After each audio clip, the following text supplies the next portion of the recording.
Mirë se erdhët të dashur akrepër në letrat të rrëfejnë. Jam Diana dhe të bëjmë leximin e juaj të radhës.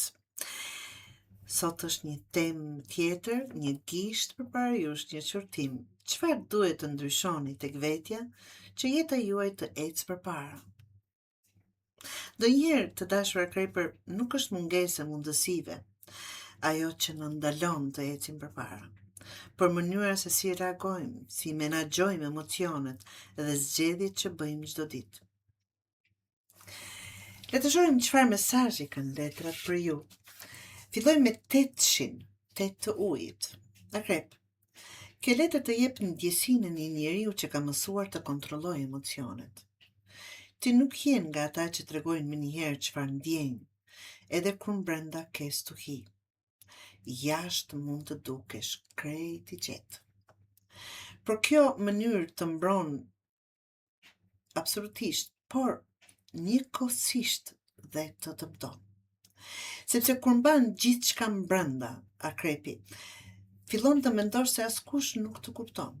Në realitet, si mund të kuptojnë kur askush nuk e di çfarë po ndodh brenda teje?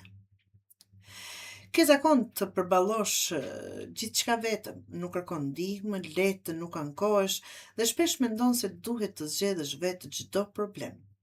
Kjo të ka bërë të fortë, por edhe të ka lodhur. Kjo letër të kujton se forca nuk do të thotë të mbash të gjitha mbi supe. Forca është të dish edhe kur duhet të ndash barrën me dikë, ose ta pranosh se diçka të ka lënduar, apo të ka lodhur. Sepse emocionet nuk shprehen nuk zhduken. Ato vetëm gjejnë mënyra të tjera për të dalë në sipërfaqe.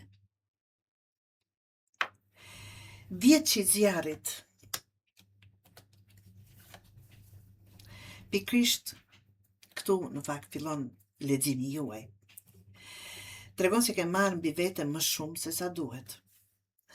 Mund të jetë përgjegjësi në punë, familje, njerëz ose pritshmëritë që ja ke vendosur vetes. Ti ke një zakon. Sa herë mendon që askush tjetër nuk do ta bëj si duhet, e merr vetë përsipër. Në fillim ndihesh krenar që ja del, pastaj fillon lodhja, bezdisja, dhe në fund pyet veten pse askush nuk të ndihmon.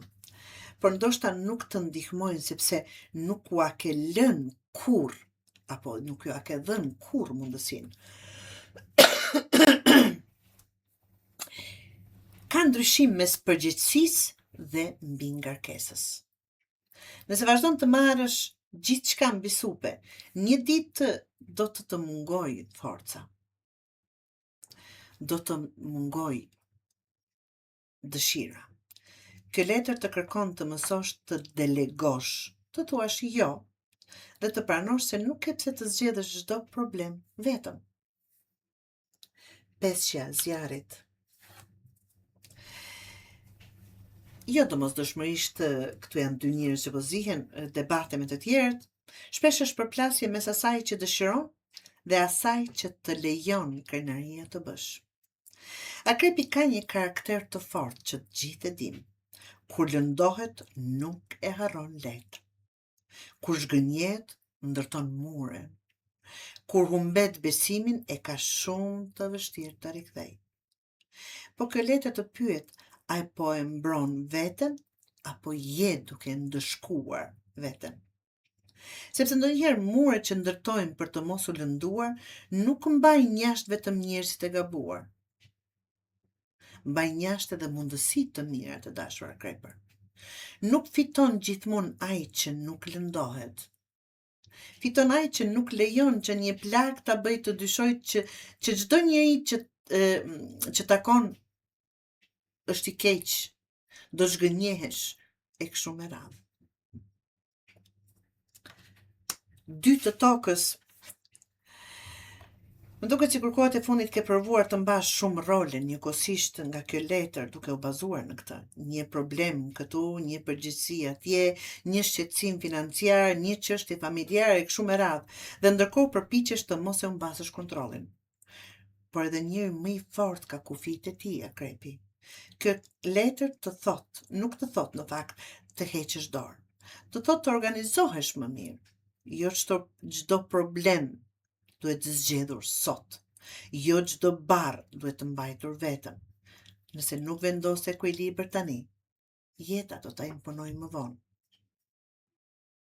Të sëmureni, të mos dëshironi të vazhdoni, të bini në depresion e kështu me radhë, shumë gjëra që mund të ndodhin. Mbretëresha e tokës është një nga më të bukurat në leximin e juaj.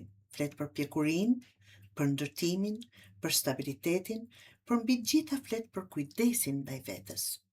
Ti di të kujdesesh për të tjerët, di të japësh, di të mbash përgjegjësi. Për sa kohë i kushton vetes? Kjo është pyetja.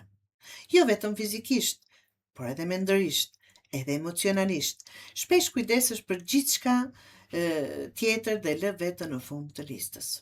Dhe kur vjen momenti të pushosh, ndihesh në faj. Kjo letër të kujton se nuk është egoizëm të kujdesesh për veten në krepi. Është domosdoshmëri, sepse një njeri i zbrazur nuk mund të vazhdojë të mbush të tjerët. Këtë të mbani mend. Unioni, bashkimi. Letër shumë e bukur, nuk flet për dashurinë vetëm, flet për harmoninë, për pajtimin, për lidhjen mes asaj që mendon, asaj që ndjen dhe asaj që bën.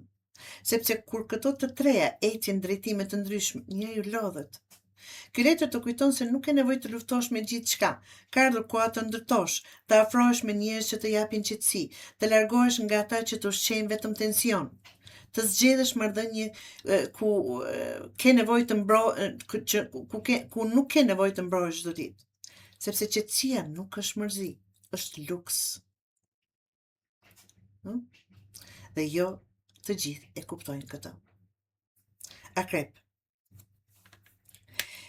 Këto letra tregojnë historinë e njeriu që është bërë shumë i fortë, por rrugës ka harruar se forca nuk do të thotë të mbash gjithçka vetëm. Ke marrë mbi vete më shumë përgjegjësi se sa duhet, ke mbyllur shumë emocione brenda vetes, ke ndërtuar mure për të mos u lënduar më, dhe shpesh ke vendosur nevojat e të tjerëve përpara tuave. Mesazhi i këtyre letrave është qartë. Forca jote nuk qëndron tek fakti që i përballon të gjitha vetëm. Forca jote qëndron te zgjuarësia për të ditur çfarë ja vlen të mbash dhe çfarë është koha ta lësh. Jeta nuk ecën përpara kur bëhesh më i ashpër. Ecën përpara kur bëhesh më i qartë me veten, më i drejtë me kufijtë e tu dhe më i kujdesshëm me energjinë që shpërndan çdo ditë, të dashur Akrepi.